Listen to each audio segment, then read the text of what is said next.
and cannot be readily understood in the short time that we have, but allow me to mention them now so that you can at least grasp the general idea.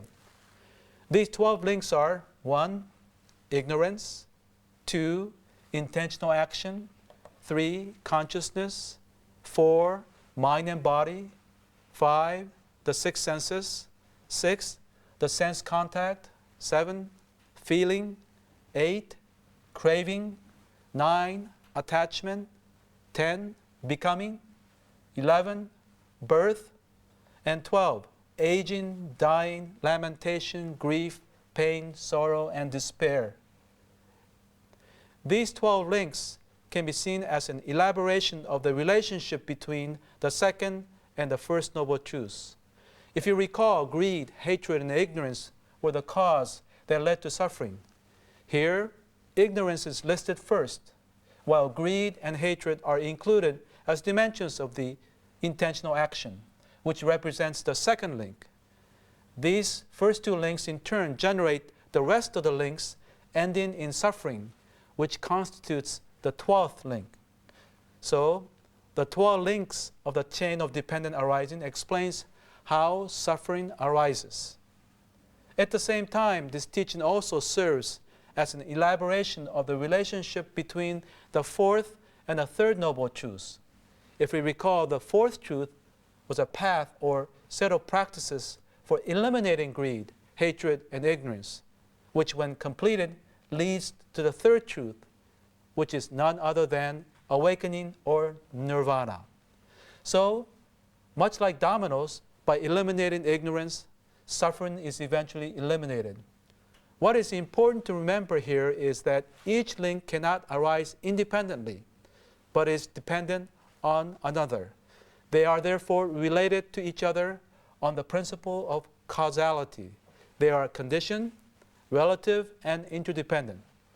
So suffering is not absolute, but relative, and therefore can be lessened, if not eliminated, by our practice and effort.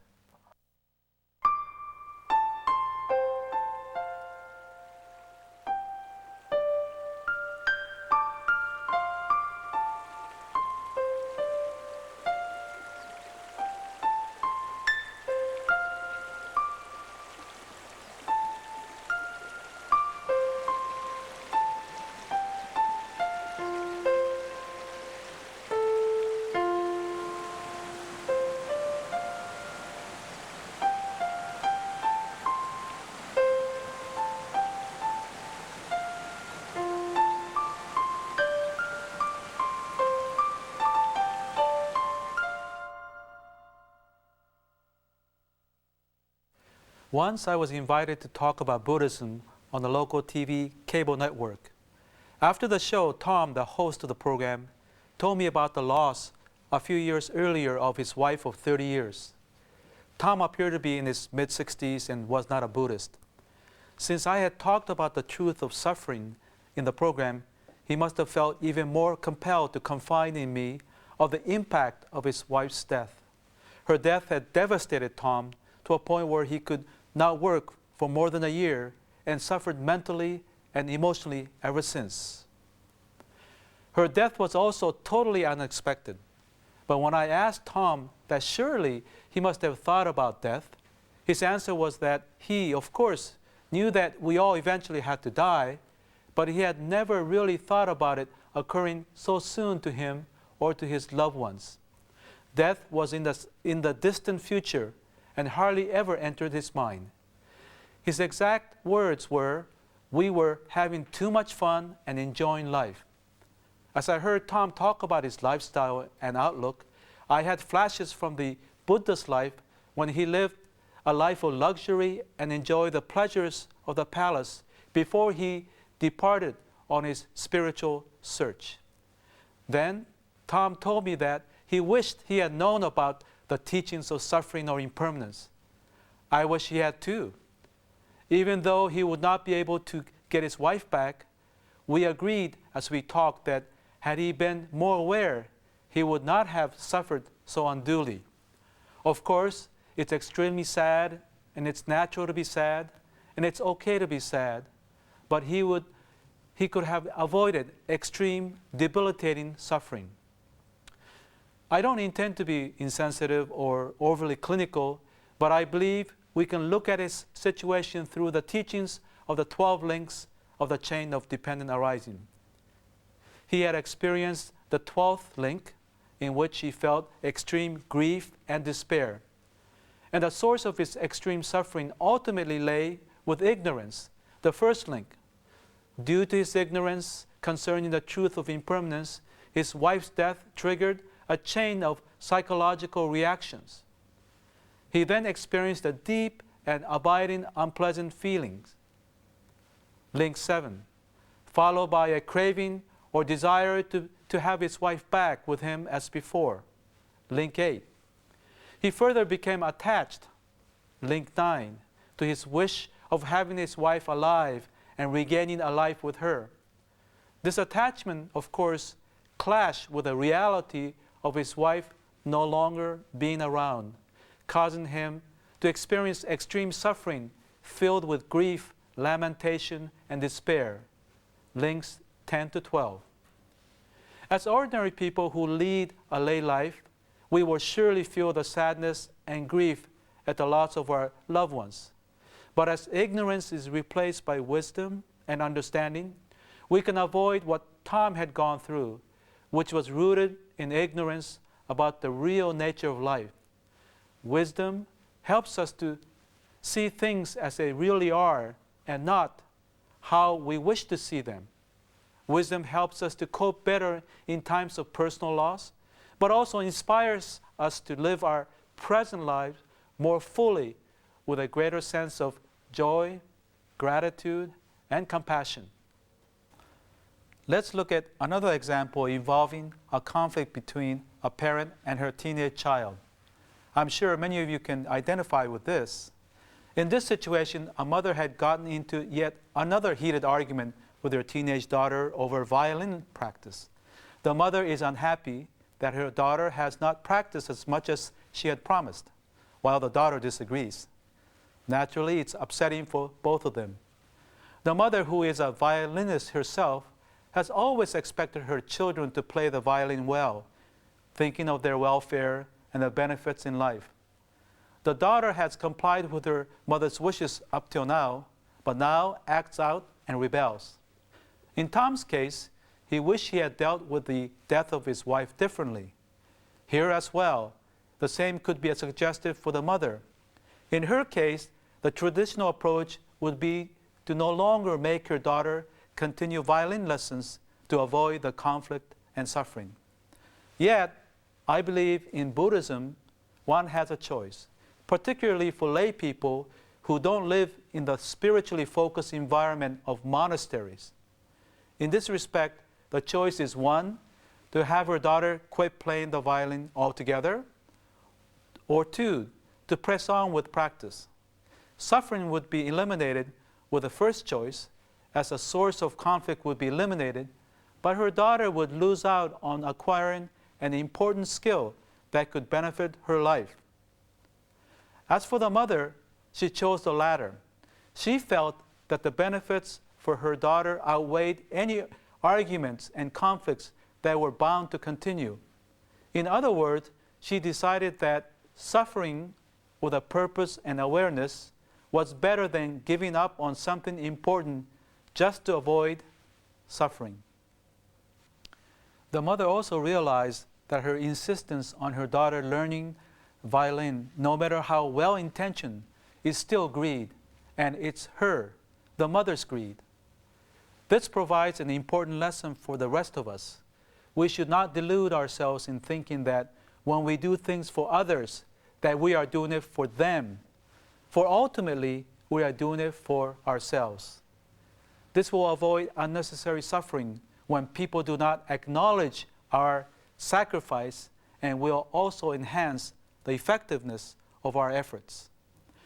The way the mother applied the teachings of the 12 links of the chain of dependent arising and the Four Noble Truths can in fact serve as an inspiration, a beacon for us, as today's sacred words convey. Following the path of the Four Noble Truths is like entering a dark room with a light in the hand. The darkness will all be cleared away, and the room will be filled with light. Please watch us again next week when we explore the fascinating topic of interreligious dialogue in the increasingly diverse and global world that we live in.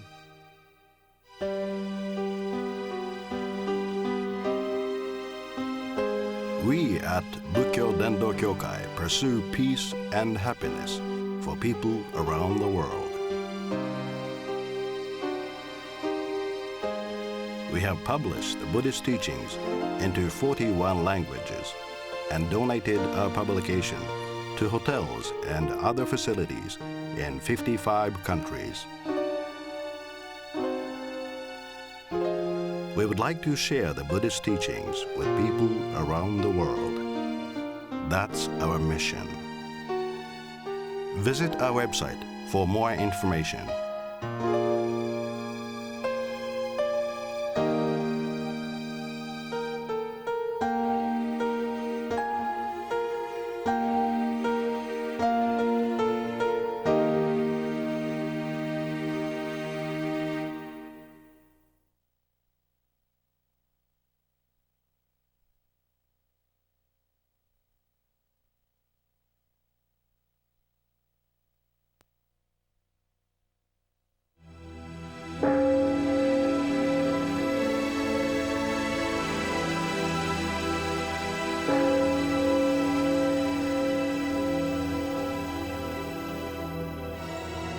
Buddhism is a world religion founded by the Buddha in ancient India.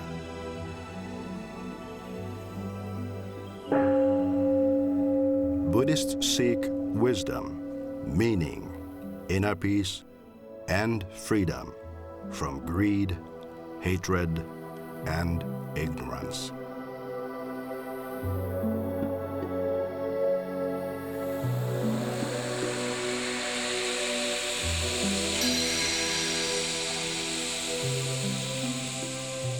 Mutually sustaining life, a Buddhist call to a troubled world.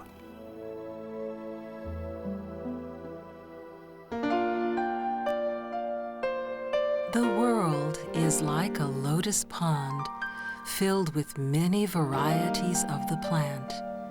There are blossoms of many different tints. Some are white, some pink, some blue, some yellow.